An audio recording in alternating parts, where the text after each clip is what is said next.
ಜಾಗ್ರತೆ ಕ್ರಮ ಏನು ಮಾಡೋಕ್ಕಾಗಲ್ಲ. ಡಿ ಸಿ ಅವರು ಸಪ್ಲೈ ಆದರೆ ಏನು ಮಾಡೋರು, ಅವ್ರೇನು ಡಿ ಸಿ ಅವ್ರು ಏನು ಮಾಡ್ಲಿಕ್ಕಾಗಲ್ಲ.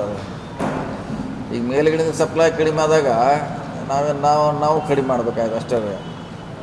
ಈಗ ಡಿ ಸಿ ಅವ್ರ ಕಡೆ ಏನು ಪವರ್ ಇದೆ ರೀ? ಅವರು ಓನ್ಲಿ ನಿಯಂತ್ರಣ ಅಧಿಕಾರಿ ಅಷ್ಟೇ. ಡಿ ಸಿ ಅವ್ರ ಕಡೆ ಏನು ಎಕ್ಸ್ಟ್ರಾ ತರಲಿಕ್ಕೆ ಅವಕಾಶ ಇಲ್ಲ. ಸೆಂಟ್ರಲ್ ಗೌರ್ಮೆಂಟ್ ಕೊಟ್ಟಾಗ ನಾವು ತೊಗೊಳ್ಳೋದು. ಪಕ್ಕದ ಗೋವಾದಲ್ಲಿ ಕಮರ್ಷಿಯಲ್ ಸಪ್ಲೈ ಬಂದ್ಬಿಡ್ತಾರೆ, ರೆಸಿಡೆನ್ಷಿಯಲ್ ಸಪ್ಲೈ ಅಟ್ಟಾಗಿದೆ. ನಮ್ಮಲ್ಲಿ ರೆಸಿಡೆನ್ಷಿಯಲ್ಗೆ ಏನು ಸ್ಟಾಪ್ ಇಲ್ಲ, ಕೊಡ್ತಾರೆ. ಕಮರ್ಷಿಯಲ್ಲ ಬಂದ್ ಮಾಡಿದ್ದಾರೆ ನಮ್ಮಲ್ಲಿ ಸೇಮ್. ಮನೆ ಮೇಜರ್ ಸಮಸ್ಯೆ ಹೋಟೆಲ್ದು, ಕಮರ್ಷಿಯಲ್ದು. ಬೇರೆದೇನು ಸಮಸ್ಯೆ ಏನಿಲ್ಲ ಅದು.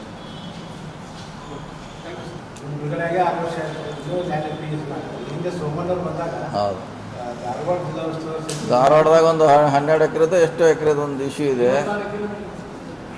ಅದನ್ನು ತೊಗೋಬೇಕಂತ ನಾವು ಹೇಳಿವೆ ಅಂತ ತೊಗೋಬೇಕು.